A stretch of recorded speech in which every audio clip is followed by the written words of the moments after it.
Hello everybody, I'm Shivesh Singh from the Literary Odyssey, and today I'm going to tell you how to crack NET in December. And if you need, how we can help you. There is a well-known secret about the UGC NET exam that a lot of people won't tell you.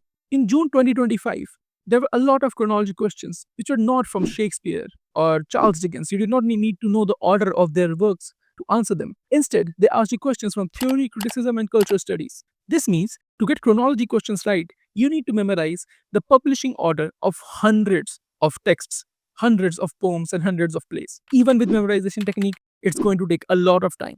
And after all of that time and preparation, it won't increase your understanding of the subject because facts is not knowledge and it is also not very rewarding. You may not get the text that you know at all. So, what if I tell you you don't need to memorize the chronology at all? Because I, in my journey, have never done so.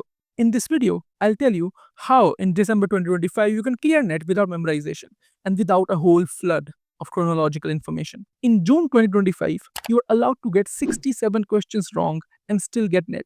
67 questions.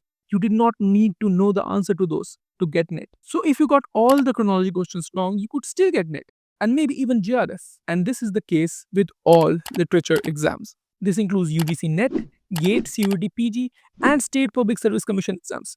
Nobody in literature exams ever scores 100%. You only need about 60%. But in NET, there's a catch. In NET, you have something called paper 1, which is very easy to score in. Based on this, I'm going to give you a strategy which will help you clear NET. If you are a complete beginner, then I recommend that you watch our book list that we posted some time ago. You'll find it somewhere over here to know exactly what to study and where to study from.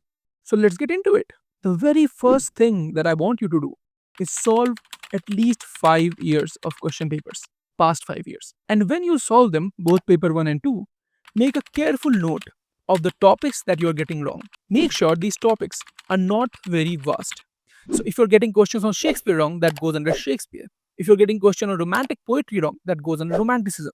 Don't write British literature or poetry, right? Be specific.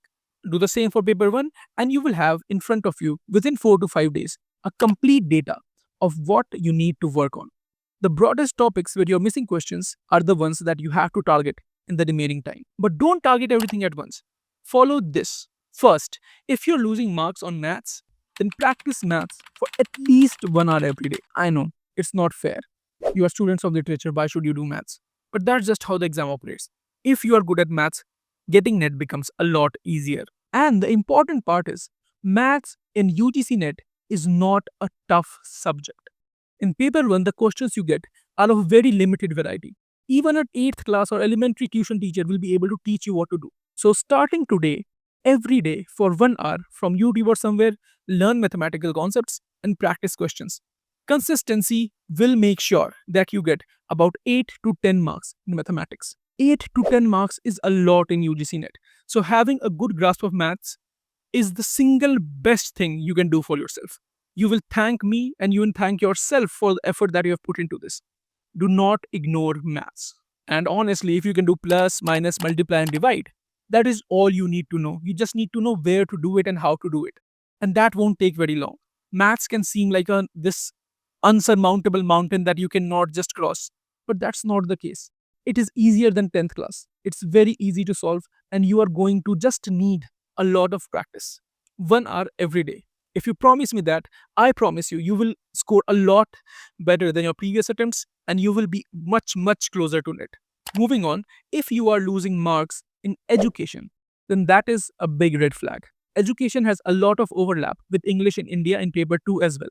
So education is a topic that can give you over 20 marks just by covering a set number of ideas, a set number of policies, policymakers, a handful of dates. You can get 20 marks from this very small topic. To get 20 marks from British literature, you have to read entire books, memorize if you want to memorize a lot of information, read a lot of poetry. But 20 marks in education, easy peasy, lemon squeezy. And 20 marks in maths is just consistency. You don't have to sit down for hours and hours, but you just practice 1 hour a day. Try to cover all the major topics in data interpretation, in mathematical reasoning, and in base conversion. That these two topics single-handedly can grant you about 30 marks. 30 marks is a lot. And if you're missing NET by 1, 2, 3, 4 marks, stop looking at paper 2. Look at paper 1. What can you cover completely in these few months because paper 1 has very limited topics. Though it may look like a lot, but every topic by itself is very predictable. You can predict almost precisely what kind of questions you can get, and it's very easy to do. Now, only once you have determined the low effort and high reward, very high reward topics of paper 1, move to paper 2. Of course, you can do things simultaneously, but first figure out what you need to work on paper 1. When you solve previous year questions of paper 2, focus on large chunks like Shakespeare, Dickens, the English novel, romantic poetry, etc., the Augustan age.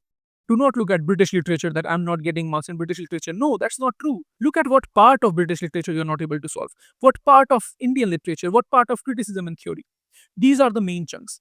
Once you've figured out your weak points, start studying them deeply. Again, you can refer to our book list to see how to study these deeply. This is the best strategy that you can follow in the remaining time. If you choose, you can sit down and write down all the names of authors, all the dates, all the works, all the important lines, all the names of the parents of the authors. If you want to know 10,000 details, sure, go ahead, memorize 10,000 details. But there's a huge chance that not a single question will be asked from that.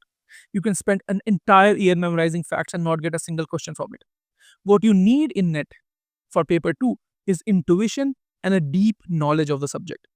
You don't need to memorize things to know things. Now you can do that by yourself. First, solve 5 papers and understand what you lack. 2, work deeply on what you lack. If you want us to help you, then you can purchase our level assessment counseling. In this, we'll send you a test which we have designed to assess your level for the UGC NET English Literature exam. After that, once you have given the test, Dhananjay and I will sit with you for half an hour on an online meeting and we will discuss exactly what the next steps need to be for you. For maths, Dhananjay is coming out with a workshop very soon where he will talk about all the major topics in maths and all the types of questions that are asked from it. That alone can help you cover your maths. But don't wait for it. Start studying maths right now. And if you want us to help you understand the major chunks of the syllabus, like Shakespeare, Chaucer, structuralism, cultural studies, then you can purchase the recordings of our online lectures. These will be updated weekly and you will have access to them until June 2026 exam. This will cost you only 1,999, but these lectures are not enough. They are only for you to develop your knowledge, intuition for the subject, and understand these major writers deeply. They won't cover the entire syllabus, only the biggest, most important chunks. So you'll have to supplement these lectures with your readings. You'll get access to both our paper 1 and paper 2 lectures, and these are the lectures that we deliver to the students who have taken our mentorship program.